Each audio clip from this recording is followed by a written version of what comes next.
since 2003. But he came over to the States at such a young age. He's still got plenty of great years left to go as an IndyCar driver. He does, and looking at his stats, I can't believe that he's only won one Indy 500 every single year. We see him either on the podium or contending for the win, and basically until the very last lap. And I remember a couple of years ago, Dario Franchitti, Takuma Sato, and Scott Dixon in that intense battle up until the final lap. And so I think we're going to see a great run here for Scott Dixon. Well, his steering input so far, look at how minutely he uses the steering wheel here.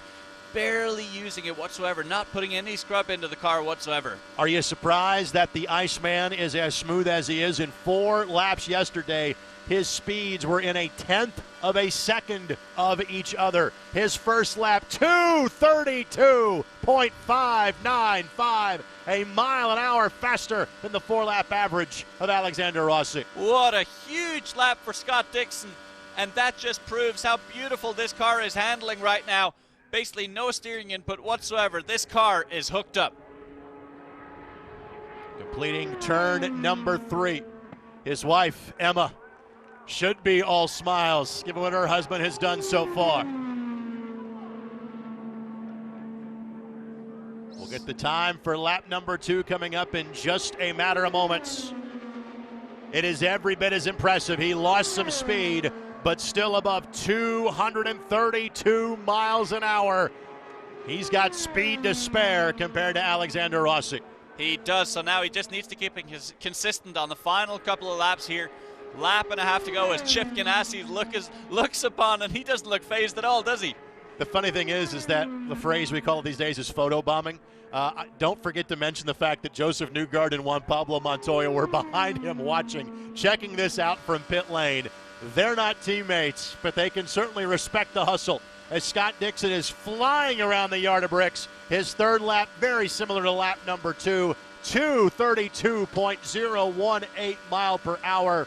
And Scott Dixon, at worst at this run, will be on the front row for the 101st running of the Indianapolis 500. What's so impressive about this run, Greg, is that he's basically unfazed by the wind in turn 2. You've seen everyone else get washed up right to the edge of the track coming out of turn 2, but that has not been the case whatsoever with Scott Dixon. He is throwing the gauntlet down for those that have come before him and the true drivers left to attempt after him. Takuma Sato and Ed Carpenter.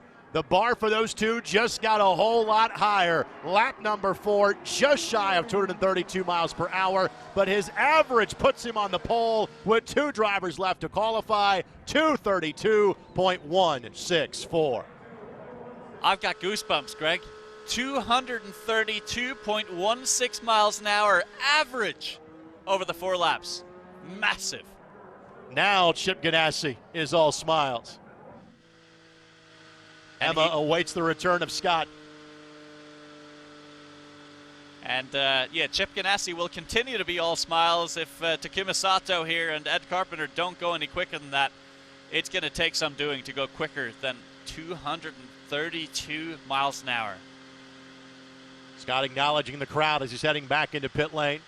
J.R. Hildebrand will be on the... And here with J.R. Hildebrand, and he and other drivers just shaking their head watching Dixon's run. J.R., let's talk about your run. Did you find that speed? Yeah, I don't know. You know, we knew the conditions were much better for today, and we took a little bit of a gamble trimming out. And, you know, everybody at Chip Ganassi Racing has been doing a fantastic job. And the NTT data car was fast. Hopefully we're fast enough. You know, we know Ed's extremely good around here.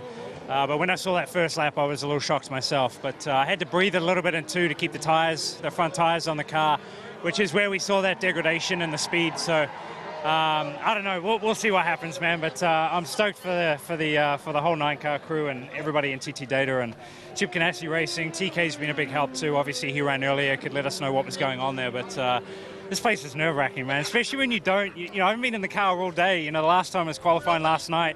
And then you sit around watching everybody. You see people touching the wall. You see, you know, the highs and lows and the extremes.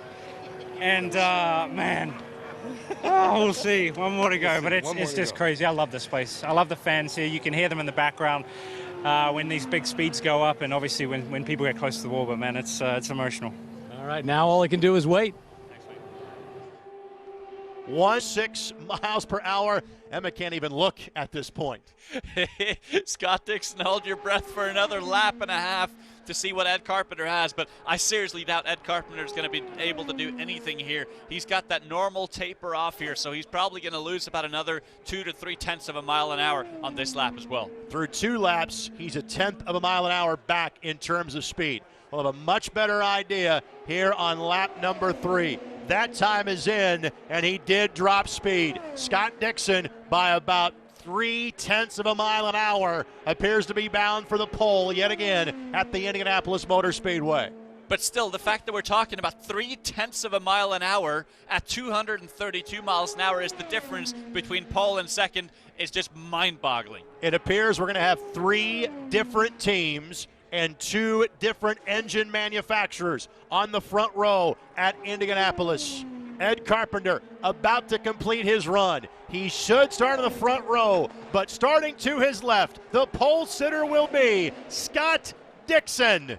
He is on the pole. Ed Carpenter, middle of row 1, and the outside of champion and Alexander Rossi. So well deserved to see the entire Chip Ganassi racing team celebrating there. Yeah, it may only be the pole position, but it's the pole position for the largest race in the world.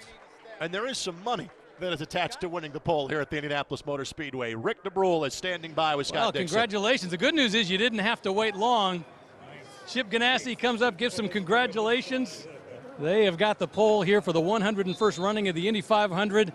I got to ask, how does it feel? It feels damn good. Thanks, mate. I've got a lot to. Nice job, buddy. Nice job. Nice work, Chris. Trim the car, and I'm like, even sitting before we go out there, I was like, man, I think we've trimmed too much. You know, should we put some more downforce in the car? And I did have to lift a little bit, but that first lap was just huge. So I can't thank the team enough. You know, they've been working so hard. This season has started off great. You know, it's good points day today as well. But the emotions that you get here at Indianapolis Motor Speedway is crazy. It's so crazy. But this is job 1. Obviously, the real deal is coming up in a week's time, and that's where we've got to push even harder and try and capitalize more. Now, you hear a lot of people saying, you know, you can win from any place. But how important is it to be up front at the start of this race? First, got to get hugs from the kids.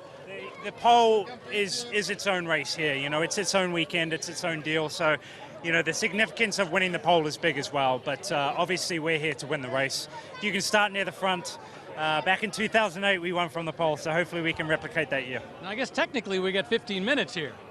Well, yeah, I don't know what the deal is on there. I don't think anybody else can run again, but huge thank you, obviously, to NTD Data, you know, the team, everybody in Chip Ganassi, all my teammates, and Chip, you know, always the man, and Honda bringing the power. That was a huge day for us to start with. Let's bring on next week. All right, Scott Dixon, once again, an incredible run, faster than even he expected. Great to see Scott share that moment with his daughters down in pit lane. We talked about the Honda versus Chevrolet battle as kind of a look through Scott Dixon's run. 3 Chevrolets in the top 9, but 14 Hondas out of the top 17. Scott Dixon, your pole sitter.